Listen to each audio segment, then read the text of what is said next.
Introducción a la organización del cuerpo humano. Este tema es el primer capítulo del libro texto Principios de Anatomía y Fisiología de Tortora Derrickson, la quinta edición. Este capítulo lo voy a dividir en 4 partes para simplificar de esta manera el contenido. Y en esta presentación voy a tocar los temas los cuales van a ser definiciones generales, niveles de organización, sistemas y aparatos y procesos vitales. Bueno, comenzando desde definiciones generales, que prácticamente las dos definiciones muy importantes para comprender básicamente el texto y libro, vendría siendo lo que es la anatomía y la fisiología, que prácticamente van de la mano, ambas ciencias. La anatomía, que prácticamente es la ciencia más antigua de la medicina, ha ido evolucionando a través del tiempo, como podemos ver en esta imagen. Lo puse para que se pueda comprender cómo es que se ha ido desarrollando a través del tiempo, cómo es que en un principio lo practicaba un número limitado de personas y lo hacían sin medidas de bioseguridad, se puede decir. Prácticamente era realmente así. Y aunque en tiempos remotos era muy limitado por el hecho de la religión, por bastantes problemas sociales que existían en ese tiempo.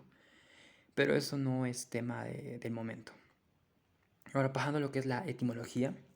La etimología prácticamente se refiere a los conceptos de lo que es la palabra misma de anatomía. Ana, que significa sobre, y tomía, que significa cortar. En cuanto a su concepto, prácticamente la anatomía es la ciencia que se encarga de estudiar las estructuras macroscópicas, o sea, que se pueden ver a simple vista del cuerpo humano, ¿no? Y es muy importante comprender de esta manera cómo es que se relaciona con la fisiología, ya que la forma que va a contener la estructura anatómica nos va a ya dar una idea de lo que es, qué función va a cumplir. Ahora, los métodos de estudio de la anatomía, aunque no es el tema principal que nos muestra en el libro, es muy importante comprender para más adelante. Son 3 tipos de estudios en que se especializa, se puede decir, la anatomía. Uno es la anatomía regional, otro es la anatomía de superficie y otro es la anatomía de sistemas. También existe lo que es la anatomía clínica, pero eso es un poco más ya para la materia propiamente dicha. La anatomía regional, o también denominada anatomía topográfica, va a considerar la organización del cuerpo en función a sus partes o segmentos. Como por ejemplo en esta imagen podemos ver un segmento específico.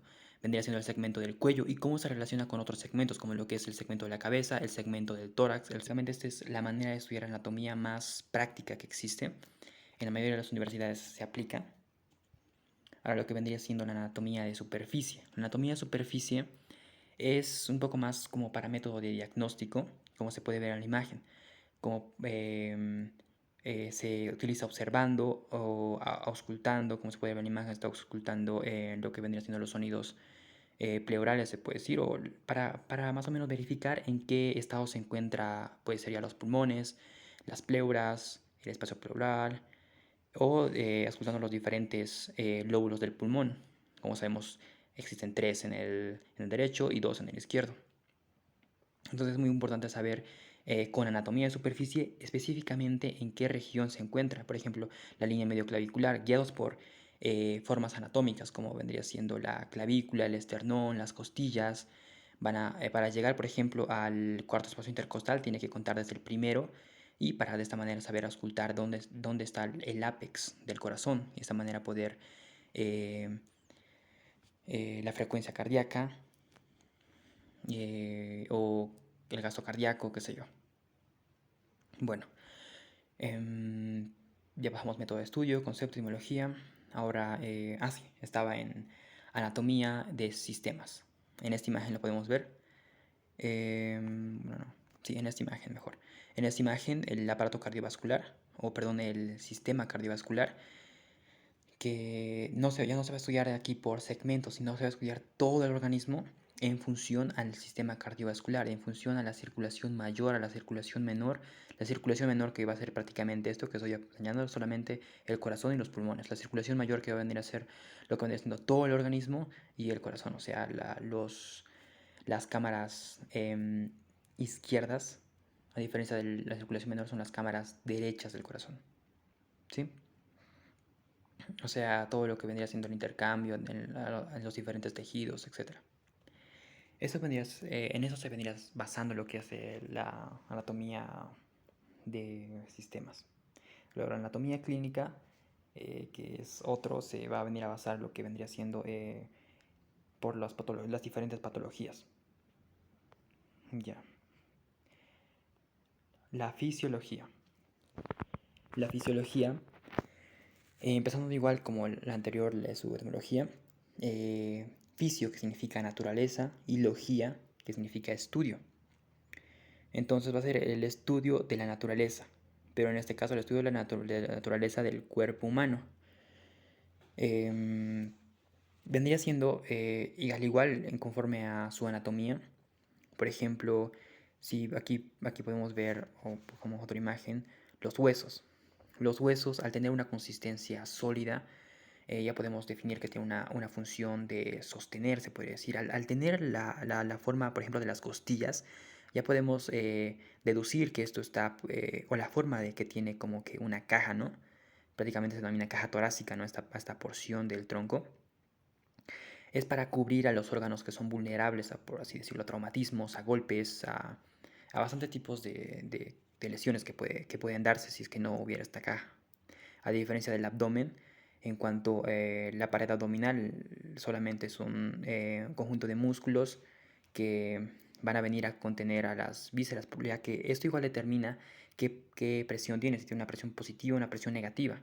Aunque esto todavía no es tema de aquí, es muy importante comprender la fisiología de cada parte. Esto se ha ido dando a través de la evolución, o sea que cada parte que tiene cada estructura, cada forma de cada estructura del organismo, ya sea de cualquier tipo de tejido, óseo, vitelial, conjuntivo, lo que sea, ha llegado a tener esa forma por adaptación, o sea, porque ha tenido la necesidad de tener eso, la diferenciación celular a nivel tisular, ¿no? A nivel celular.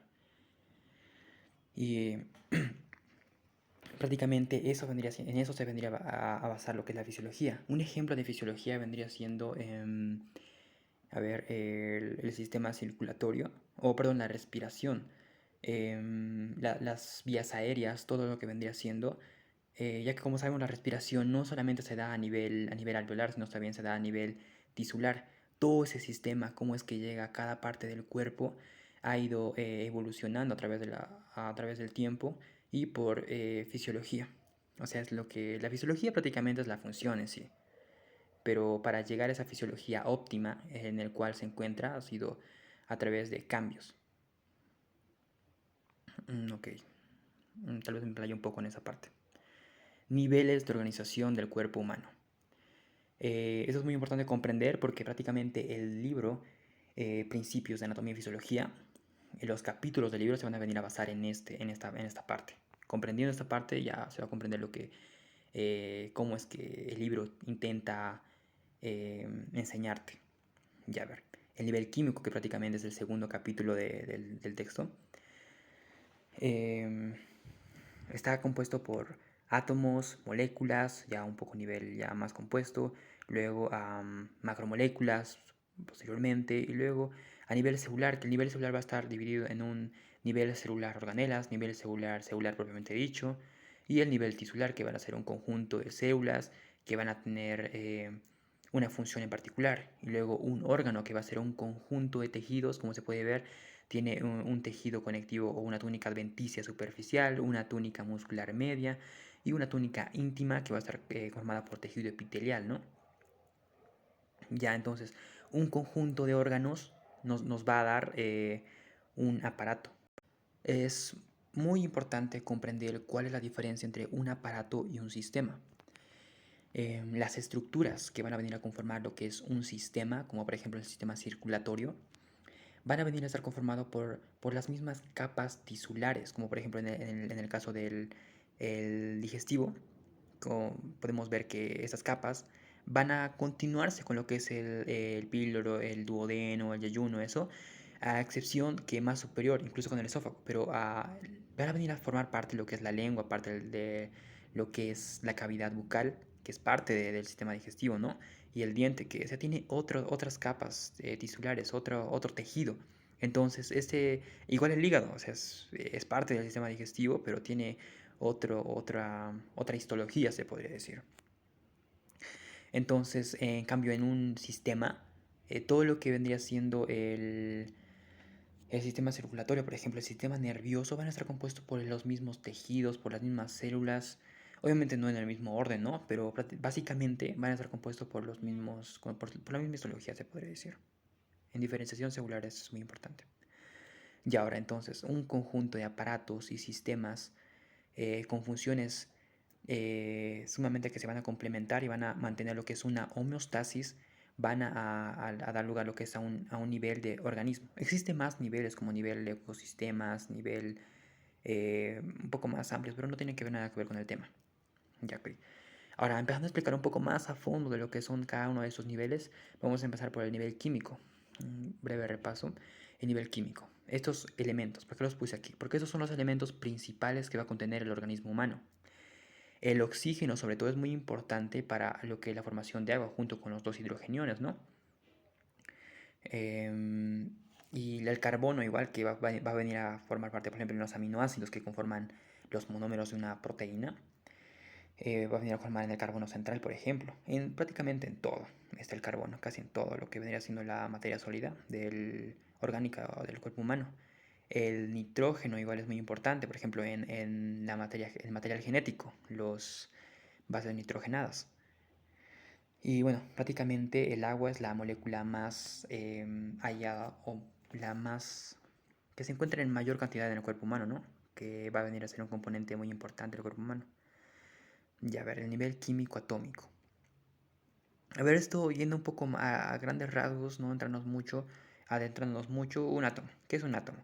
Un átomo prácticamente vendría siendo un conjunto de protón, electrón, neutrón, ¿no? El protón va a venir a conformar lo que es el núcleo del átomo y igual se van a encontrar lo que es el neutrón. El neutrón básicamente solo va a venir a formar parte de o dar función a lo que es el peso total atómico. Y el electrón que va a venir a conformar como que una variante eléctrica, ya que si hay un electrón de más va a ser un anión y si va a haber uno de menos va a ser un catión, ¿no? Entonces va a haber órbitas. Entonces en esta imagen no está tan bien representada. En la primera imagen se puede ver mejor. Como podemos ver, aquí está el núcleo. Aquí se van a encontrar los protones y también los neutrones. Y estas órbitas que podemos ver son donde van a residir lo que son los electrones. Los más importantes son los electrones que se encuentran en la órbita más externa, porque eso es como lo que va a venir a conformar lo que es el número de valencia. El número atómico que se va a encontrar en la tabla periódica va a venir conformado por el número de protones. Por ejemplo, si tenemos hidrógeno tiene un protón y un electrón. Eso es lo que hace que sea una molécula estable, o perdón, un átomo estable eléctricamente, ¿no? Entonces, hay lo que se dice como que una regla del octeto. Para que haya un enlace es como que es como cuando se comparten, se puede decir, electrones, ya que esta órbita va a venir a compartirse con esta otra órbita y va a haber 8 electrones en total. Em, por ejemplo, para que haya la molécula de agua, que es el disolvente por excelencia, en otro capítulo lo voy a explicar eso, em, con dos hidrógenos con 104.9 grados de distancia, si no me equivoco ambos, van a venir a conformar lo que es la molécula de agua. Con un enlace covalente, ¿no? Muy fuerte. Por ejemplo, en las proteínas. El enlace covalente, que va a venir a unir lo que son dos aminoácidos entre una amina y un carboxilo, va a venir a ser lo que es un enlace peptídico muy característico, ¿no? Es su característica fundamental del enlace de las proteínas, de los aminoácidos, perdón. Es un enlace covalente fuerte porque cumple esta regla del octeto. Y de esta manera podemos entender lo que es una reacción química. La reacción química es la base fundamental.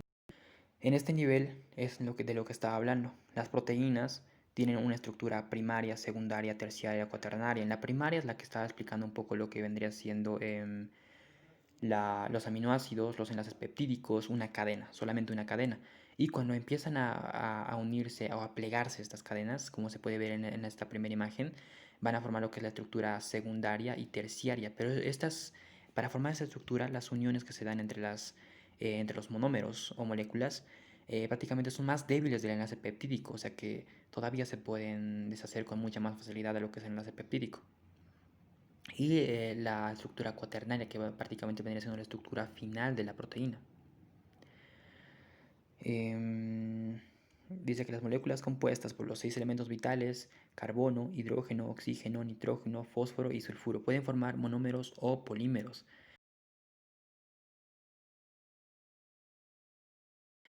Ahora, el nivel celular, subdivisión, organelas. En este nivel son estructuras, como se puede ver aquí, estructuras que se encuentran dentro de la célula, van a estar formadas por biomoléculas, lípidos, proteínas, carbohidratos y ácidos nucleicos. Como podemos ver, se puede decir que esas biomoléculas que se encontraban aquí ya con una estructura determinada, completa, van a venir a conformar lo que vendría siendo organelas que tienen una función en particular, como vendría siendo la mitocondria, que va a tener la función específica de formar 36 o 38 moléculas de ATP, que es la energía fundamental de la célula, para que funcionen todas las funciones bioquímicas esenciales dentro de la célula. El núcleo, que va a ser una organela que se va a encontrar en un lugar específico de la célula, que va a contener el material genético y lo va a través de su membrana nuclear, va a ser el encargado de transportar el transporte del material genético, ¿no? Hacia afuera, hacia el citoplasma.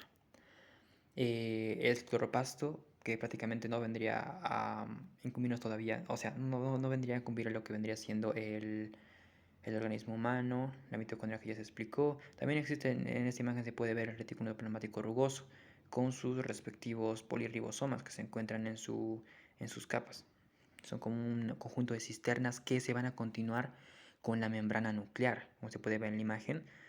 Se continúa con la misma. Este va a venir a tener la función de cambiar la estructura o casi terminar las estructuras proteicas que se van a formar en los ribosomas o en los polirribosomas, los ribosomas que se encuentran libres en el citosol o los polirribosomas de sus membranas, ¿no? Para posteriormente pasar a lo que es el aparato de Golgi. El aparato de Golgi va a ser el seleccionador, el empaquetador, el que le va a determinar el lugar donde va a ir la proteína determinada. También en el retículo plasmático rugoso va, por así decirlo, seleccionar un poco esto. Por ejemplo, las que se van a quedar aquí o las que van a pasar al aparato de Golgi. También explicando un poquito más otra organela que no está aquí, los peroxisomas son muy importantes, ya que se van a encargar de la la desintoxicación de la célula, por ejemplo, cuando el alcohol o sustancias nocivas que podrían ser para la célula, a través de sus enzimas, por ejemplo, la catalasa, ¿no? Luego otra que va a ser como que un depósito de desechos para la célula, vendría siendo los lisosomas, al tener enzimas hidrolíticas, a diferencia del peroxisoma que tiene enzimas oxidativas. Ahora vamos al nivel celular propiamente dicho. Como hace rato vimos el nivel celular a nivel de las organelas, podemos deducir que la célula básicamente va a estar formada por esas organelas. El concepto general de la célula es la unidad funcional y estructural de un organismo. De esta manera, un conjunto de células en un lugar correspondiente, células ya diferenciadas en su lugar correspondiente, van a venir a formar lo que son los diferentes tejidos del organismo, que ahorita voy a pasar a explicar. Como podemos ver en esto, este es un tejido glomerular, o sea, del riñón, el tejido del corazón, tejido cardíaco, muscular cardíaco estriado, el tejido neuronal y así correspondientemente el tejido pulmonar. Ahora pasando a lo que vendría siendo estos tejidos, tenemos 4 tejidos básicos o esenciales. El tejido epitelial, que vendría siendo el tejido que va a corresponder a la piel, a las serosas, al recubrimiento de alguna luz o de la superficie del organismo. Por ejemplo, en este caso, en esta imagen podemos ver la piel, que vendría a ser la primera barrera de defensa inmunitaria, y con sus células muy bien diferenciadas en ese tejido que es sumamente vascular. Sus características se va a explicar en otro video de manera más específica. El tejido muscular. A grandes rasgos, el tejido muscular obviamente puede ser estriado o liso. En este caso nos está mostrando tejido muscular cardíaco. Es un tejido que tiene, a diferencia de este tejido, el epitelial, podemos decir que este tejido tiene muy poca regeneración. Son células alargadas y se denominan miocitos. En este aquí se denominaban queratinocitos. También hay células de Langerhans, células de Merkel, que van a tener funciones diferentes, ¿no? Ya. La característica fundamental que hace que este sea otro tejido en función porque lo han separado, ¿no? Es porque tiene la capacidad de contraerse, estirarse y volver a su estado normal.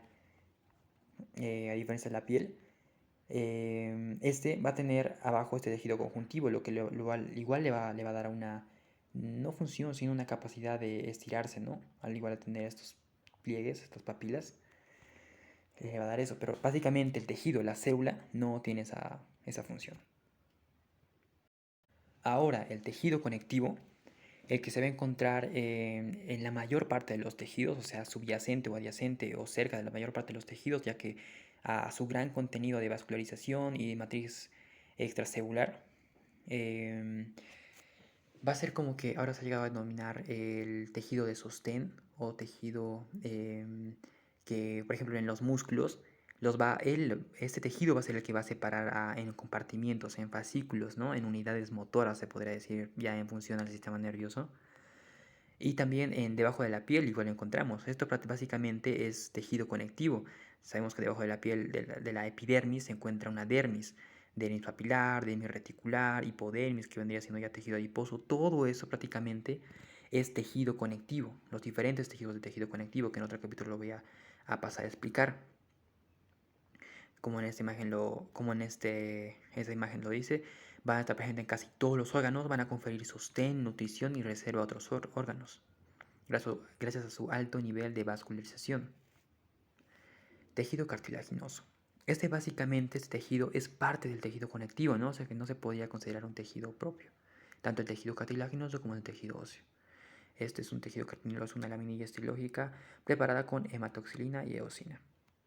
Va a conferir, junto con los huesos, soporte al organismo y va a tener una matriz resistente.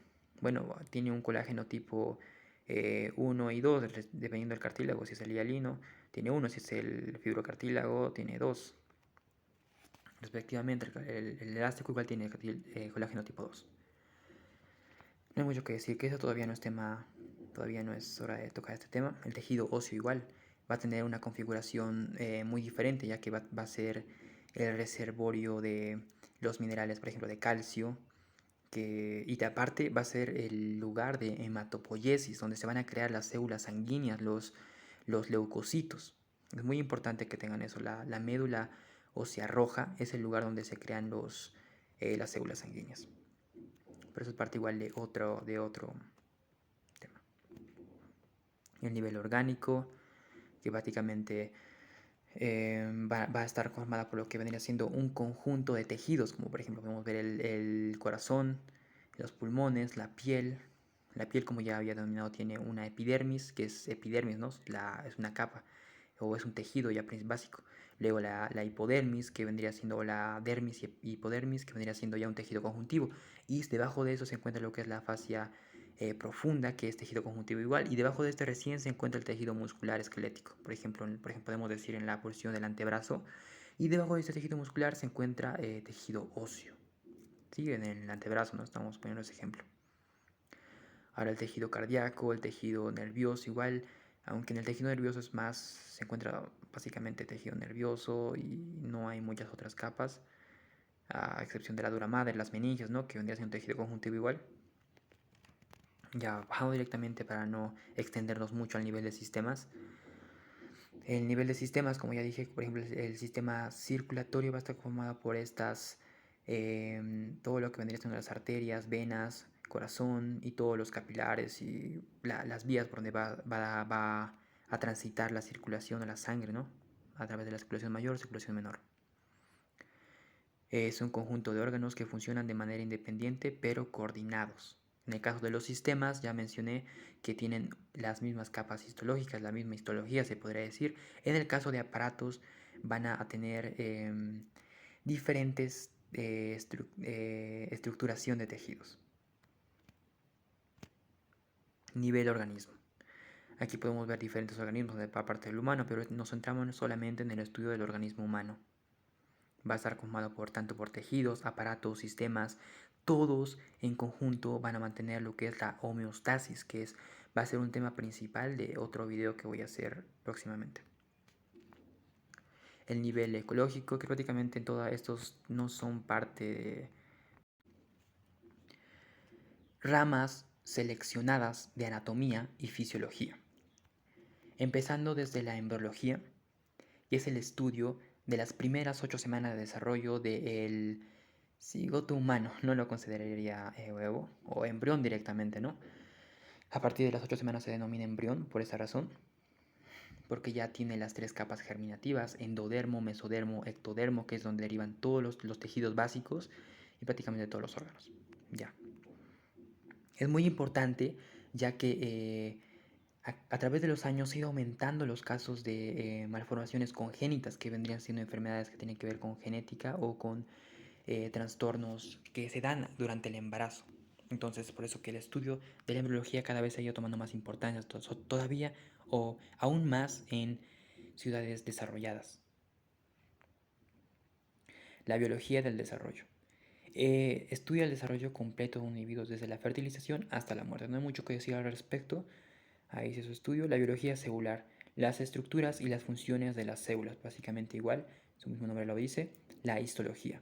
La estructura microscópica de los tejidos. Y cada vez esta ciencia se está fundamentando más, se está extendiendo más, ya que la microscopía es la que está avanzando más. En conjunto, igual de esta manera se ayuda a lo que es la embriología.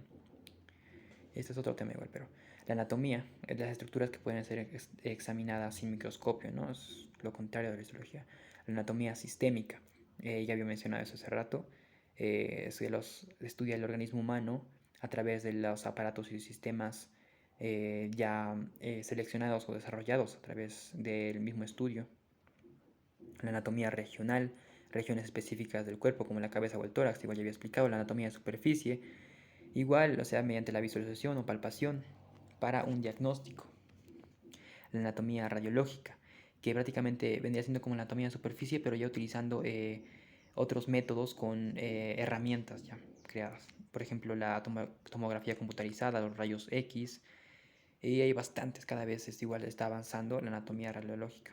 La anatomía patológica se va a centrar en el estudio de las alteraciones estructurales macroscópicas y microscópicas asociadas con enfermedades.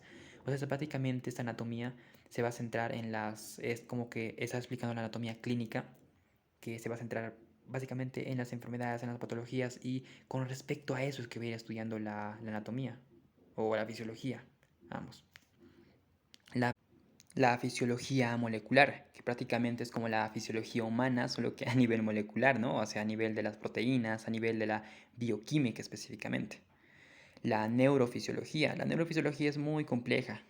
Por eso hay ramas específicas, como por ejemplo en la neuroanatomía, que antes de neurofisiología es lo que se lleva. Propiedades y funciones de las células nerviosas. Las vías, las conexiones, es lo más importante en esta parte. Igual la patología. O sea, tiene que ver con anatomía patológica y fisiología patológica. La endocrinología, que va a ser el estudio de las funciones de las hormonas, de las vías de las hormonas, de los sistemas de retroalimentación que tienen que ver con esta. Como sabemos, al igual que el sistema nervioso autónomo, van a regular lo que es la homeostasis de manera involuntaria, ¿no? Todo lo que vendría siendo las reacciones químicas dentro del organismo para mantener en sus condiciones casi constantes. La fisiología cardiovascular, que se encarga del estudio de las funciones del corazón y de los vasos sanguíneos. Como sabemos, básicamente el sistema cardiovascular es un sistema vital ya que el corazón y la circulación es el que se encarga o la sangre, el contenido de la sangre es el que se encarga de mantener todo lo que son los demás tejidos. Y el corazón, que vendría siendo la bomba que va a bombear o va a dar circulación, movimiento a esta sangre. Muy importante saber cómo es que funciona el gasto cardíaco, la concentración de las sustancias, gases, contenido que tiene la sangre. Ok, la inmunología es el estudio de las defensas del cuerpo contra causantes de enfermedades, o sea, va a estudiar las concentraciones sanguíneas de los diferentes leucocitos. Obviamente tiene que tener los conceptos bien definidos de cada uno de estos mismos y todo lo que tiene que ver con la fisiología respiratoria, que se va a encargar de las funciones de las vías aéreas y de los pulmones, o sea, la concentración o la cantidad de milímetros de mercurio que hay de aire fuera, que se exhala y se inhala, perdón, y aparte de la concentración, de controlar el óptimo funcionamiento del movimiento de los alvéolos pulmonares, de los neumocitos, correspondientemente. Ahora, directamente pasando a lo que es la fisiología renal, los riñones son órganos bastante complejos, ya que funcionan como órganos endocrinos también, aparte de su función principal del filtrado glomerular, la formación de la orina, para los desechos, ¿no? Su función endocrina, por ejemplo, la médula renal, que se encarga de la secreción de la eritropoyetina, que va a estimular para que se creen más eritrocitos rojos, ¿no? Aparte de la corteza renal, los glucocorticoides, los mineralocorticoides, etc.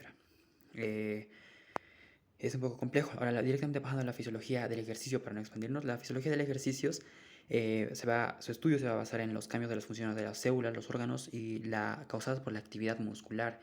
Como sabemos, la homeostasis dentro de una condición normal de una persona en reposo a una persona que está haciendo ejercicio o alguna actividad física es muy diferente. Y saber cómo llegar a cierto tipo de ejercicio, por así decirlo, para no dañar o para no llegar a algún tipo de lesión, pues se debe calentar, se debe hacer diferentes tipos de prácticas para tener un óptimo rendimiento, ¿no? Ahora, directamente pasando a lo que es la fisiopatología, este estudio se va a basar en los cambios funcionales que van a estar asociados con la enfermedad y el envejecimiento.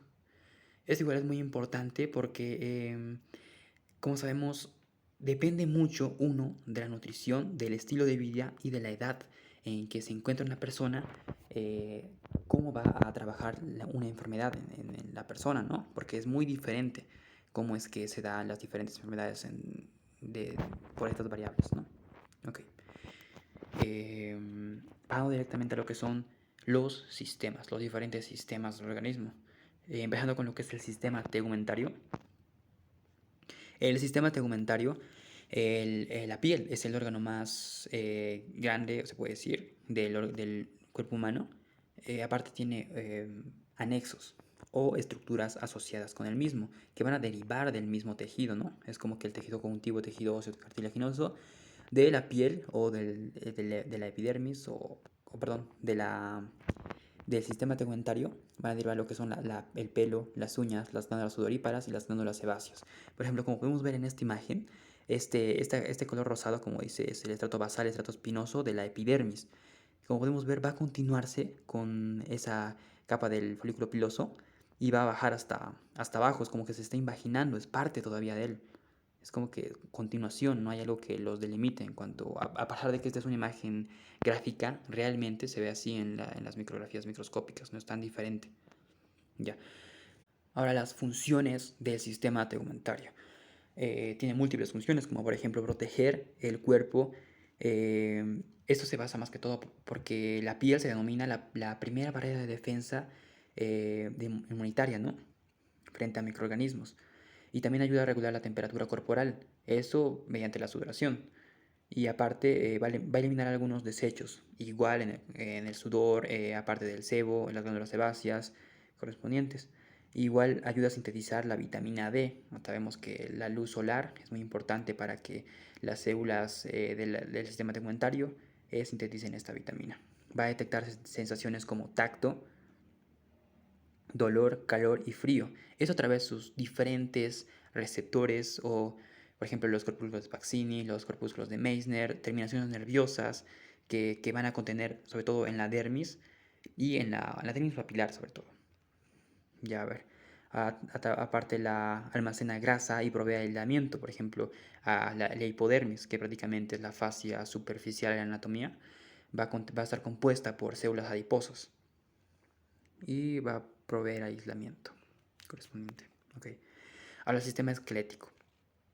El sistema esquelético, pues básicamente se va a componer de los huesos y las articulaciones del cuerpo y sus cartílagos asociados, ¿no?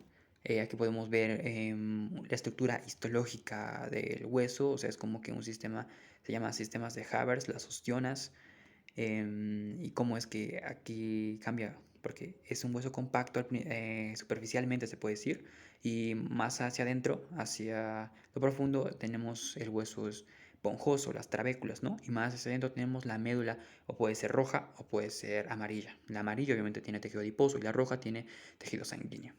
Okay. Ahora las funciones del sistema esquelético.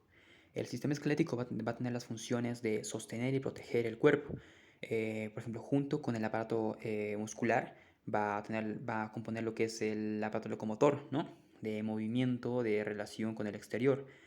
Y aparte la palabra proteger se basa, por ejemplo, porque podemos ver aquí la caja torácica, ¿no?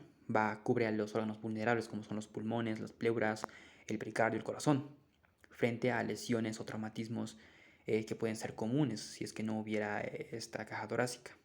La misma forma es específica para protegerlos. También otro ejemplo es la médula espinal, que está cubierta por las vértebras y de esta manera se protege, ¿no? A ver, otro también provee superficie para la inserción de los músculos. Esto ya expliqué, como por ejemplo con el aparato locomotor para los movimientos.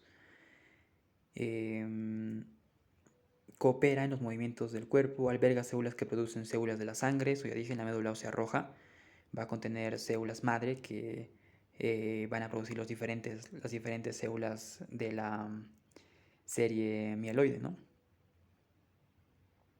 Y el linfoide. Ya a ver. Almacena minerales y lípidos. ¿Minerales dónde? En el tejido compacto, ¿no? En el tejido óseo compacto. Y lípidos en la médula ósea amarilla. Ya. Ahora directamente pasando a lo que es el sistema muscular. El sistema muscular va a estar compuesto por tejido muscular esquelético, estriado, ¿no? Como podemos ver, bueno, en histología se ve que tiene estrías. Y aquí podemos ver los diferentes tipos de músculos, como había mencionado. Hay un tejido muscular circular que tiene, dependiendo su forma, tiene la función. Los tejidos normalmente musculares así que tienen forma circular sirven como básicamente como un esfínter, aunque en el caso del ojo no se considera mucho un esfínter porque son los párpados son adyacentes, ¿no? Hacia arriba y hacia abajo y no se cierran. Bueno, hay un ligero movimiento por parte de los extremos medial y lateral. Luego los demás músculos, pero no nos extendamos en explicar cada uno de ellos. Ya ver las funciones. Participa en los movimientos del cuerpo como caminar, mantener la postura y producir calor. Esto en conjunto con el sistema nervioso somático voluntario, ya que solo no podría hacerlo, ¿no? Y claro, también con el sistema esquelético. Ya. El sistema nervioso es uno de los sistemas más complicados. Va a estar compuesto por el encéfalo, la médula espinal, los nervios, órganos especiales de los sentidos como ojos y oídos. El sistema nervioso central básicamente es el encéfalo y la médula espinal, ¿no? El periférico, nervios y los órganos sensoriales, ¿no? Ahora, sensitivos, perdón. Ahora, lo sensorial tiene que ver con los sentidos especiales, como aquí da el ejemplo de los ojos y oídos. Ahora, las funciones. Genera potenciales de acción, impulsos nerviosos para regular las actividades del cuerpo. Esto es muy complejo porque tiene una porción voluntaria y una porción involuntaria. En este caso podemos ver en esta imagen la porción involuntaria, lo que es el parasimpático, el simpático, que básicamente controla o igual la homeostasis. Por ejemplo, el simpático se caracteriza en activarse cuando se trata de lucha y huida, y el parasimpático cuando se trata en una situación de reposo. Por ejemplo, cuando después de almorzar, la digestión y activa este sistema parasimpático. En cambio, cuando una persona tiene miedo, tiene que correr o algo así, el simpático se activa. Todo esto es involuntario. Ahora, cuando se refiere al voluntario, tiene que ver con el somático, que ya expliqué lo que es el aparato locomotor, lo que uno, o sea, lo que uno decide hacer, ¿no? Voluntariamente. Los movimientos corporales, ¿no? Ya. Y a ver, el sistema endocrino.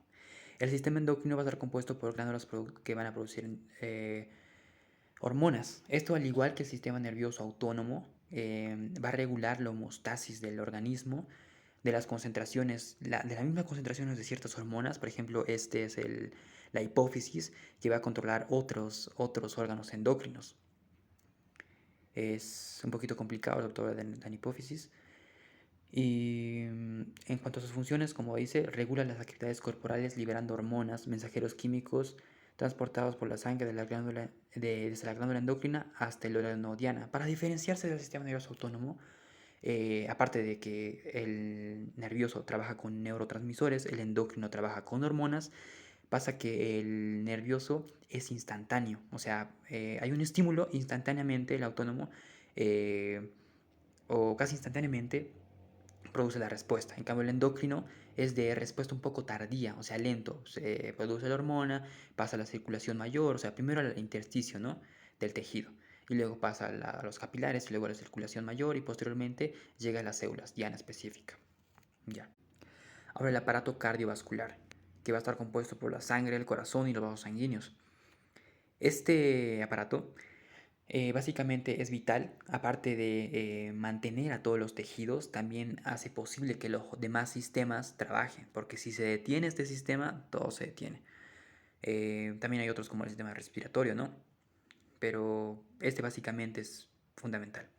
Como dice, sus funciones es el corazón bombea la sangre a los vasos sanguíneos, la sangre transporta oxígeno, y nutrientes para las células y dióxido de carbono y otros desechos desde las células hacia el exterior, ¿no? O sea, primeramente hacia las cámaras derechas del corazón y posteriormente hacia el exterior a través de las vías aéreas.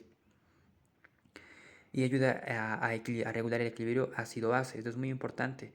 La concentración de hidrógeno en la sangre, la temperatura y el contenido de agua de los líquidos corporales.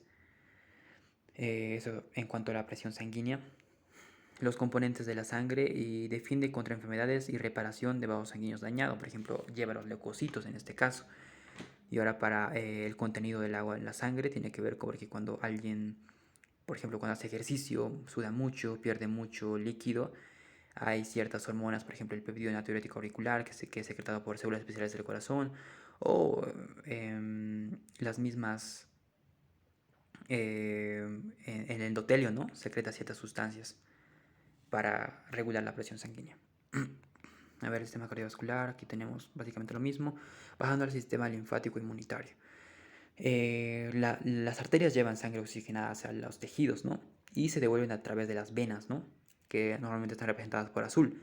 Pero no toda la sangre o no todo el líquido desoxigenado regresa a través de las venas, sino que el sistema linfático que tiene capilares con extremo ciego van a ser los encargados de regular esto. O sea, que como que digamos, si no me equivoco, era el 75% que devolvía las venas, lo demás lo devolvía los vasos linfáticos. Entonces estos vasos linfáticos lo devuelven hacia el corazón a través del ángulo yugulo-subclavio, que se encuentra específicamente entre la unión entre la yugular y la vena subclavia. Estoy intentando señalar, difícil el cursor, pero ya. Ahora el aparato cardiovascular, que va a estar compuesto por la sangre, el corazón y los vasos sanguíneos. Este aparato básicamente es vital, aparte de mantener a todos los tejidos, también hace posible que los demás sistemas trabajen, porque si se detiene este sistema, todo se detiene. También hay otros como el sistema respiratorio, ¿no? Pero este básicamente es fundamental. Como dice, sus funciones es el corazón bombea la sangre a los vasos sanguíneos, la sangre transporta oxígeno, y nutrientes para las células y dióxido de carbono y otros desechos desde las células hacia el exterior, ¿no? O sea, primeramente hacia las cámaras derechas del corazón y posteriormente hacia el exterior a través de las vías aéreas. Y ayuda a regular el equilibrio ácido-base. Esto es muy importante. la concentración de hidrógeno en la sangre, la temperatura y el contenido de agua de los líquidos corporales. Eso en cuanto a la presión sanguínea, los componentes de la sangre y defiende contra enfermedades y reparación de vasos sanguíneos dañados. Por ejemplo, lleva los leucocitos en este caso.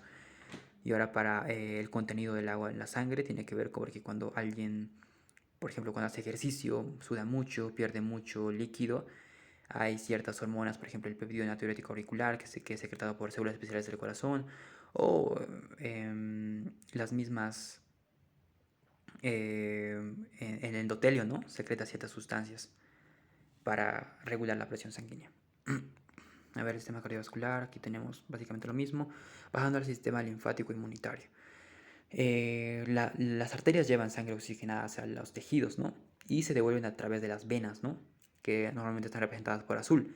Pero no toda la sangre o no todo el líquido desoxigenado regresa a través de las venas, sino que el sistema linfático que tiene capilares con extremo ciego van a ser los encargados de regular esto. O sea, que como que digamos, si no me equivoco, era el 75% que devolvía las venas, lo demás lo devolvía los vasos linfáticos. Entonces estos vasos linfáticos lo devuelven hacia el corazón a través del ángulo yugulo-subclavio, que se encuentra específicamente entre la unión entre la yugular y la vena subclavia. Este sistema linfático e inmunitario va a tener como componentes la linfa, los vasos linfáticos, el vaso, el timo, ganglios linfáticos y amígdalas. Inmunitario porque se van a encargar de la defensa.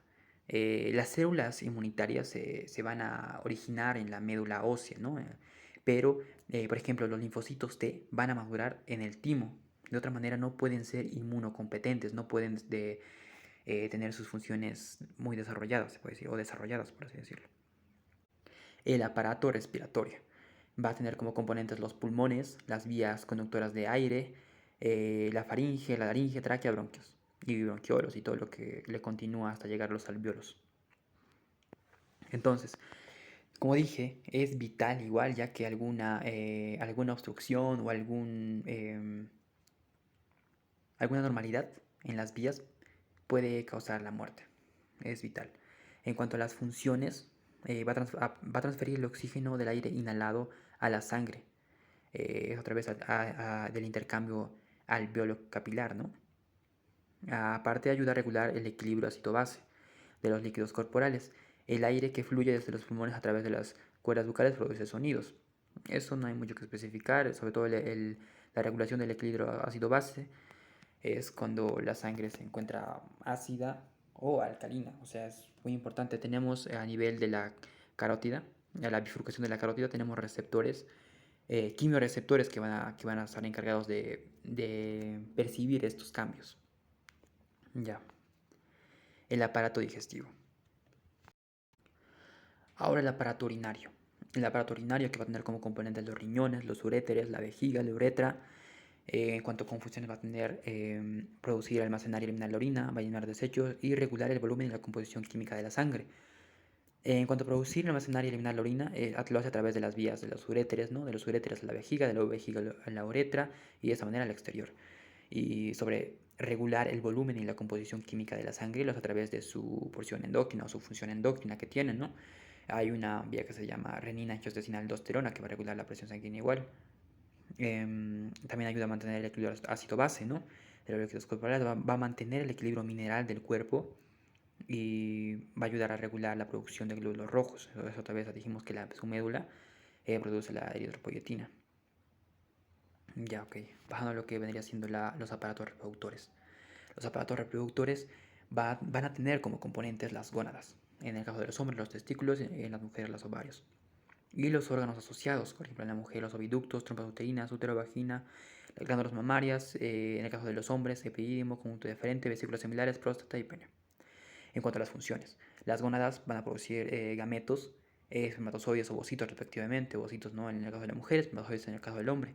Estos se van a unir para formar un nuevo organismo, o sea, el cigoto, ¿no? Las gónadas también van a sintetizar hormonas, también se consideran órganos endocrinos.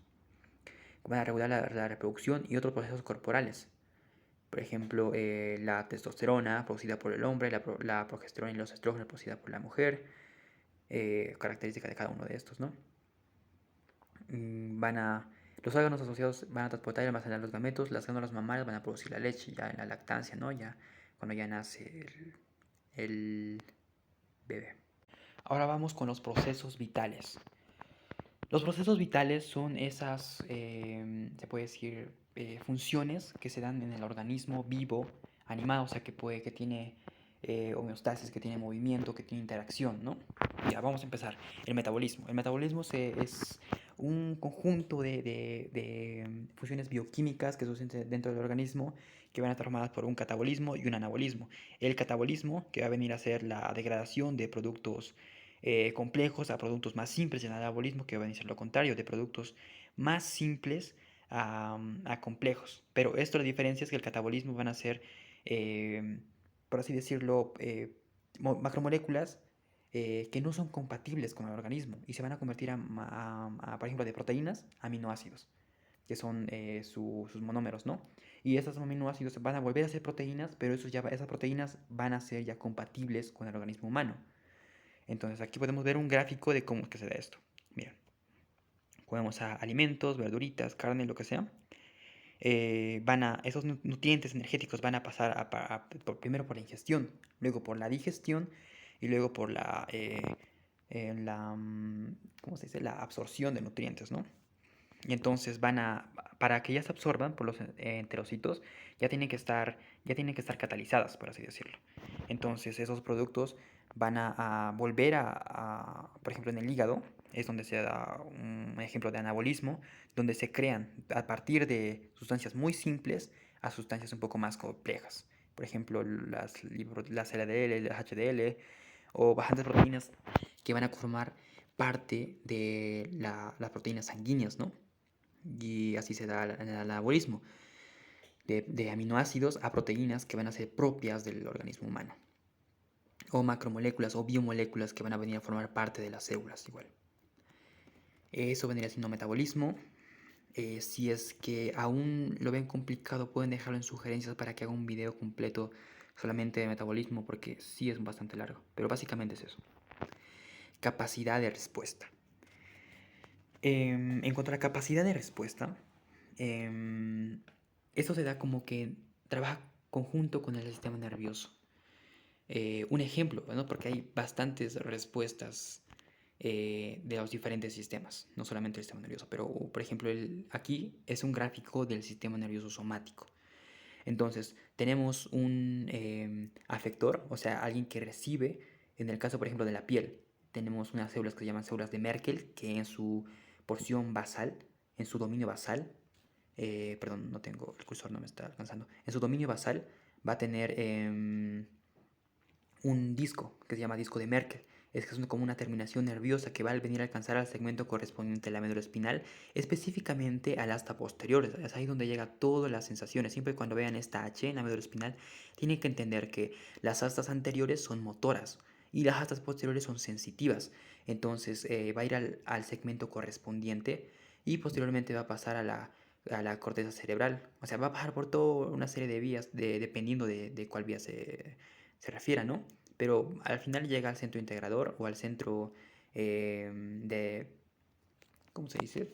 De trabajo, de selección, no sé. Ya, llega aquí, a la corteza primaria sensitiva somática primaria, y luego va a pasar a través de otra neurona a la vía motora, a una vía motora somática, para que de esta manera lleve a un efector. Ahora el movimiento, que va a incluir los desplazamientos de todo el cuerpo, los órganos individuales, por ejemplo el estómago durante la peristalsis. Aquí podemos ver los órganos somáticos, ¿no? Cuando alguien, por ejemplo, está haciendo ejercicio o cualquier movimiento del cuerpo externamente con relación con el medio externo. Eso prácticamente sería como que también puede ser parte de una respuesta hacia el medio externo. También existe movimiento a nivel molecular o a nivel celular, ¿no? Como sabemos, los leucocitos tienen que migrar desde cierta parte hacia el órgano afectado, o por ejemplo las hormonas tienen que ir desde su órgano endocrino hasta su célula diana. Básicamente todo es movimiento. Y ahora pasando al otro, el crecimiento. Básicamente el crecimiento es el aumento de tamaño corporal como resultado de un incremento del tamaño de las células existentes. La proliferación celular, por ejemplo, en lo que es la metáfisis, entre la diáfisis y la epífisis, ¿no? La placa epifisiaria se llama. Tiene un tipo específico de condrocitos que al ser estimulado por la hormona de crecimiento, que es secretada por la epífisis, va a proliferar, lo que va a aumentar igual la cantidad de células y el material entre ellas, o sea, la matriz extracelular. Básicamente esto de la fisiología del crecimiento es parte de endocrino, o también igual puedo hacer un video específico de esto si es le pueden dejar en las sugerencias. La diferenciación celular. En cuanto a la diferenciación celular, tenemos por entendido de que las células madre progenitoras son las que se encargan de esa diferenciación, y a medida que vayan a ser diferenciándose van a tener menos capacidad de dividirse y van a tener funciones más específicas, ¿no? En eso se basa la diferenciación. Por ejemplo, la célula madre hematopoyética va a dar una serie mieloide, va a dar una célula linfoide. La célula mieloide se va a encargar de la mayoría de las células de las sanguíneas, ¿no? Y la célula linfoide se va a encargar solamente de los linfocitos T y B. Bueno, básicamente eso. Luego, para las demás células del organismo, por ejemplo, las neuronas, los osteoblastos, adipocitos, miocitos, van a ser parte de lo que es la célula mesenquimatosa, que es la célula madre principal, se podría decir, de estos.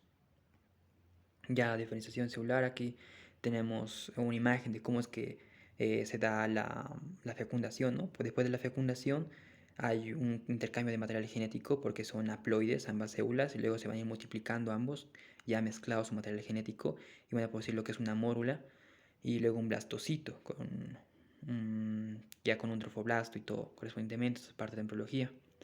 Y luego la diferenciación celular. La diferenciación celular que ya había explicado en allá, la célula madre. La reproducción. La reproducción, que es la formación de nuevas células para el crecimiento, y la reparación o reemplazo de tejidos también. Se da, por ejemplo, como sabemos, cada célula tiene un ciclo, una interfase. Primero está en G0, que es una etapa en que la célula no está en una condición casi constante, pero luego al tener un estímulo pasa a G1 y luego a fase S, donde es la síntesis de ADN, la duplicación, se puede decir, ¿no? Y luego a G2, donde se va a... Bueno, en G1 ya se define si se va o no a dividir. Entonces ya cuando se multiplica todo su material genético para que pueda tener dos células diploides, o sea, con 46 o 23 pares de cromosomas. Y luego existe la citocinesis, que esto es la separación del citoplasma, ¿no?